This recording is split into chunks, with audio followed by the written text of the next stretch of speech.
Hello everyone, it is the second lecture of periodic classification of elements and today topic is Mendeleev periodic table।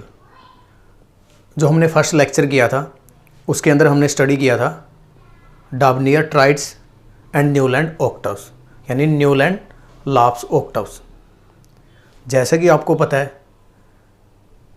Classification of elements के अंदर 4 scientist के name आते हैं या आप बोल सकते हो 4 टेबल्स आती हैं। जो फर्स्ट टेबल थी वो क्या थी, डाबनियर ट्राइड्स, जिसके अंदर हमने 9 एलिमेंट्स की स्टडी की थी। उसके बाद हमने सेकंड आता है जो वो आता है न्यूलैंड लॉ ऑफ ऑक्टव्स, जिसके अंदर हमने 56 एलिमेंट्स की स्टडी की थी। और जो थर्ड आता है या थर्ड जो टेबल आती है मेंडलीव पीरियोडिक टेबल आती है। एक्चुअली जो पीरियोडिक टेबल टर्म यूज की थी वो मेंडलीव ने यूज की थी, तो मेंडलीव का सबसे ज़्यादा योगदान है जो आज हम टेबल स्टडी करते हैं उसके अंदर भी। और जो फोर्थ और जो प्रेजेंट टाइम में हम यूज करते हैं पीरियोडिक टेबल वो है मॉडर्न पीरियोडिक टेबल।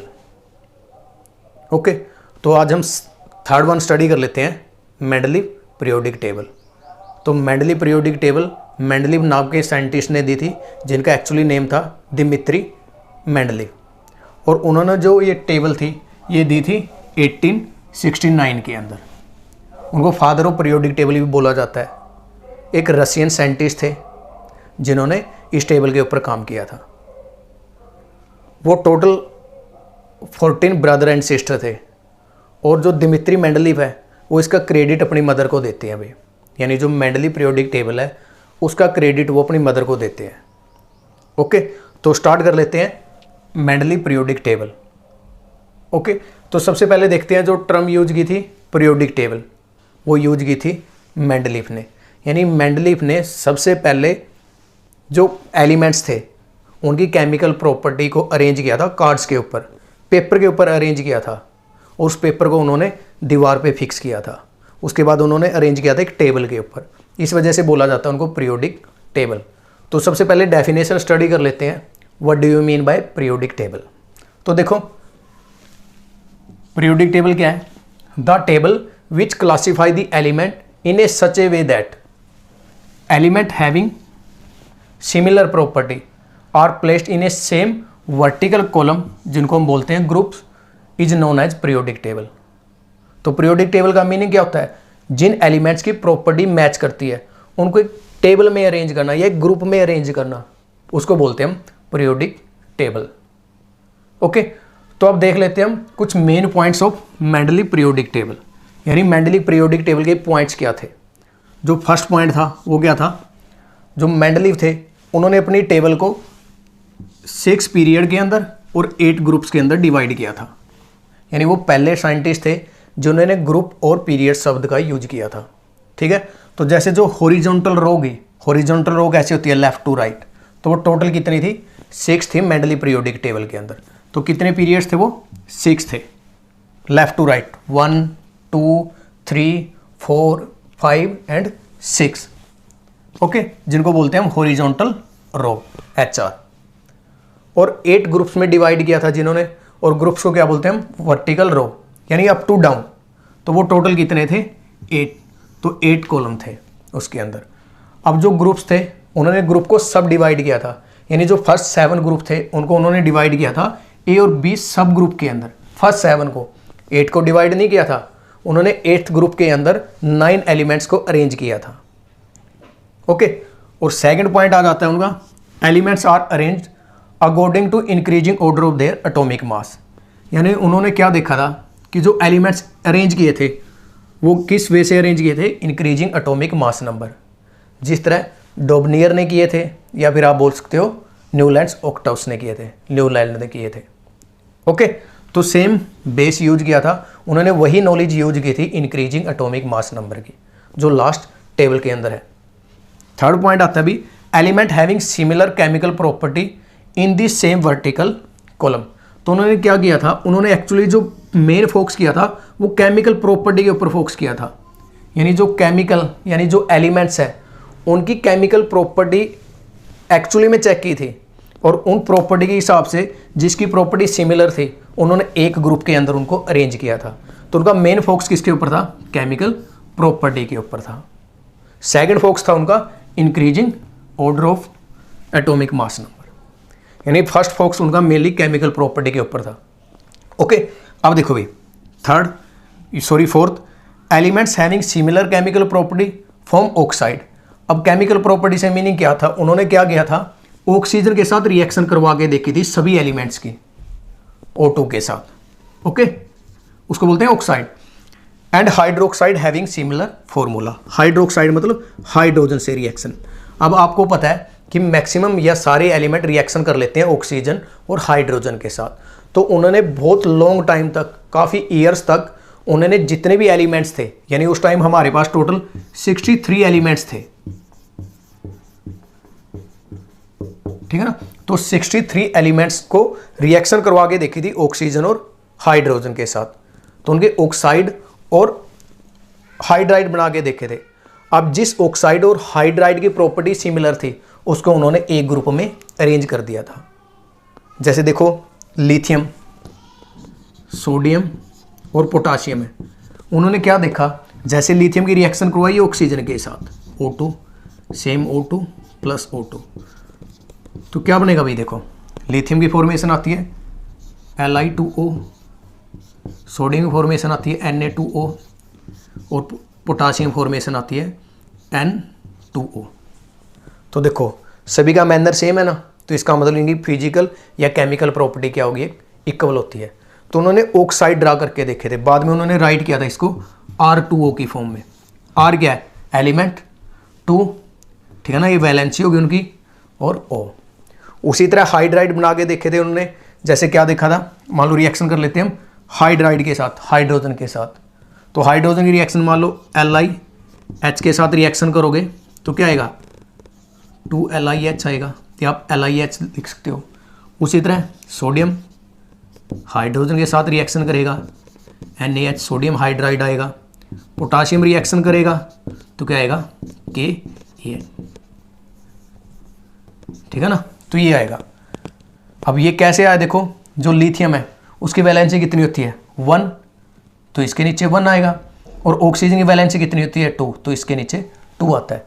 बट इसमें देखो लिथियम 1, नीचे हाइड्रोजन भी 1 है, क्योंकि लिथियम की वैलेंसी 1 होती है और हाइड्रोजन की वैलेंसी 1 होगी। सेम सोडियम की वैलेंसी 1, हाइड्रोजन की वैलेंसी 1 होती है अभी, इस वजह से Na1H1 यानी NaH सोडियम हाइड्राइड। ओके, तो देखो इस फार्मूले को अरेंज किया था उन्होंने, RH लिख दो, ठीक है, R क्या होगा, एलिमेंट होगा, H क्या होगा उसका, हाइड्राइड होगा।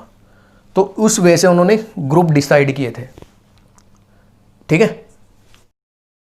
इसके अलावा जो मेंडलीव थे उन्होंने अपनी पीरियोडिक टेबल के अंदर बहुत सारी स्पेस खाली छोड़ी थी।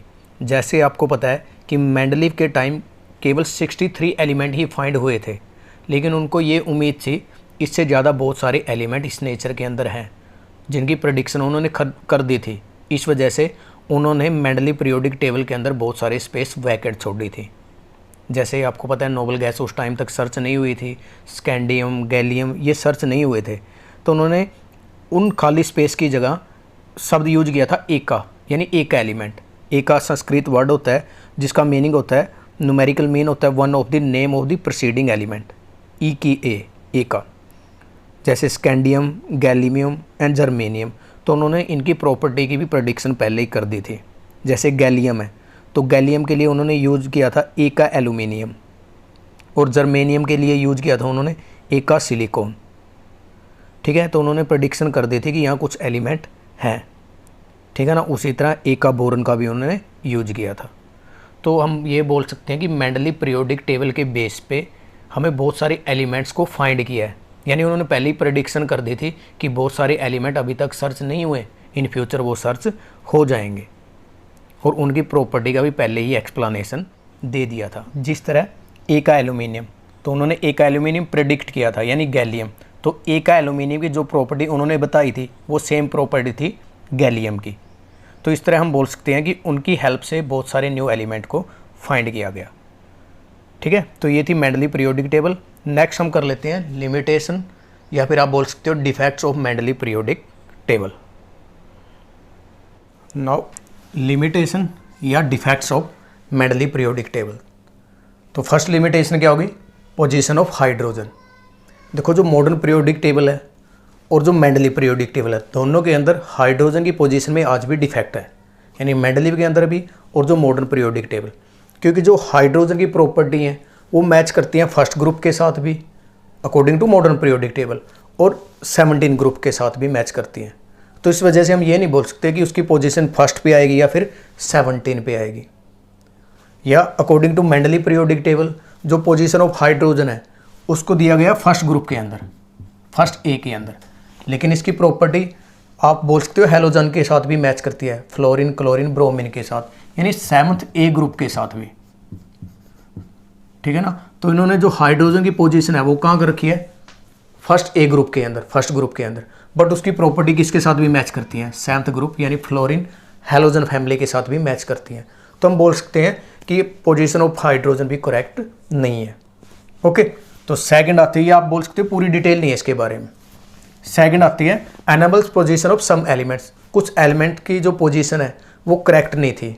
क्यों? क्योंकि उन्होंने क्या बोला था कि जो एलिमेंट्स है वो अरेंज किए गए हैं increasing order of their atomic mass number, but कुछ ऐसे एलिमेंट्स थे जिनका मास नंबर लेस था बट उसको बाद में अरेंज किया गया था। देखो एग्जाम्पल कोबाल्ट और निकल में, देखो मास किसका ज़्यादा है, कोबाल्ट का ज़्यादा है और निकल का लेस है। तो उन्होंने क्या किया था, कोबाल्ट को पहले अरेंज कर दिया था और निकल को बाद में अरेंज कर दिया था। तो ये एक लिमिटेशन थी। ओके, थर्ड आती है अभी, और ये लिमिटेशन क्यों थी, क्योंकि उन्होंने मेनली जो फोकस किया था वो फोकस किया था केमिकल प्रॉपर्टीज के अंदर। ओके, अब देखो भाई पोजीशन ऑफ आइसोटोप्स के अंदर क्या आता है। अब जैसे हाइड्रोजन है उसके 3 आइसोटोप हैं, प्रोटियम, ड्यूट्रियम और ट्राइटियम। आइसोटोप्स क्या होते हैं, जिनका मास नंबर अलग अलग हो, जैसे 1, 2, 3, बट एटॉमिक नंबर क्या हो जिनका सेम हो। तो एटॉमिक नंबर क्या था इनका 1, 1 और 1। ठीक है ना, इसको बोला जाता है हाइड्रोजन। ठीक है ना, हाइड्रोजन का मास नंबर कितना है 1, एटॉमिक नंबर कितना है 1, यही होता है ना। तो पोजीशन ऑफ आइसोटोप्स में दिक्कत है, क्योंकि मेंडलीफ ने जो पीरियोडिक टेबल अरेंज की थी वो अरेंज की थी इंक्रीजिंग मास नंबर के बेस पे। बट देखो आइसोटोप अब 3 है इसके, प्रोटियम, ड्यूट्रियम और ट्राइटियम, तो इनको अलग अलग पोजीशन पे रखना पड़ेगा या increasing order of their mass number के बेस पे। बट मेंडलीफ ने ऐसा कुछ भी अरेंज नहीं किया था। ओके, फोर्थ आता है नो कोरिलेशन सब ग्रुप, यानी बहुत सारे सब ग्रुप जो बनाए थे उसने, उसमें कोई खास रिलेशन नहीं थी। जैसे फर्स्ट ए ग्रुप और first B group. First A group के अंदर क्या था, एल्कली मेटल थी, लिथियम, सोडियम एंड पोटाशियम, और फर्स्ट बी के अंदर क्या थी, कॉपर, सिल्वर और गोल्ड। तो इन दोनों में कोई भी कोरिलेशन नहीं थी, बट उन्होंने क्या किया था, इसको एक ग्रुप में अरेंज कर दिया था, यानी फर्स्ट ए और फर्स्ट बी, बट इन दोनों की प्रॉपर्टी में कोई भी रिलेशन नहीं है, ये मैच नहीं करती एक दूसरे के साथ। ओके, उसके बाद आती है fifth limitation, different group for similar property, यानी जिनकी प्रॉपर्टी सिमिलर थी उसको भी उन्होंने डिफरेंट ग्रुप में अरेंज कर दिया था। For example copper and mercury. अब देखो copper and mercury D block element है और दोनों की प्रॉपर्टी क्या है, सेम है, बट उन्होंने क्या किया था, इनको अलग अलग ग्रुप में अरेंज कर दिया था। इसको फर्स्ट बी में और इसको सेकंड बी के अंदर अरेंज कर दिया था, यानी ग्रुप ही चेंज कर दिए थे, फर्स्ट और सेकंड ग्रुप, बट इनकी प्रॉपर्टी क्या है, सिमिलर, यानी जिनकी सिमिलर प्रॉपर्टी थी उनको अलग अरेंज कर दिया था उन्होंने। ओके, और लास्ट प्रॉपर्टी आती है काज ऑफ पीरियोडिसिटी, यानी पीरियोडिसिटी क्या होता है, पीरियोडिसिटी होता है कि एलिमेंट्स को अरेंज करना, या फिर आप बोल सकते हो पीरियोडिसिटी का मीनिंग होता है कि किसी भी ग्रुप के अंदर एक सिस्टमेटिक वे से प्रॉपर्टी का इंक्रीज या डिक्रीज करना। जैसे साइज में देखो, आप देखो लिथियम, सोडियम, पोटासियम, आपने मॉडर्न पीरियोडिक टेबल देखी होगी, डाउन दी ग्रुप क्या करता है, साइज इंक्रीज करता है, नीचे जाते जाते साइज इंक्रीज करेगा, तो इसको बोलते हैं पीरियोडिसिटी, यानी एक सीक्वेंस वे से इंक्रीज या डिक्रीज होना ग्रुप्स के अंदर, उसको बोलते हैं पीरियोडिसिटी। अप टू डाउन जाओगे तो साइज इंक्रीज करता है। ठीक है, अब देखो तो ये एक्सप्लेन नहीं कर पाया पीरियोडिसिटी को प्रॉपर वे से, क्योंकि पीरियोडिसिटी किसके ऊपर डिपेंड करता है, एटॉमिक नंबर के ऊपर, लेकिन इन्होंने टोटली बात की थी एटॉमिक मास नंबर की, तो इस वजह से ये अच्छी तरह एक्सप्लेन नहीं कर पाए थे पीरियोडिसिटी को, और इस पीरियोडिसिटी को एक्सप्लेन किया था मॉडर्न पीरियोडिक टेबल के अंदर, यानी इस वजह से इस पीरियोडिसिटी के बेस पे ही आती है हमारी मॉडर्न पीरियोडिक टेबल, यानी एटॉमिक नंबर के बेस पे।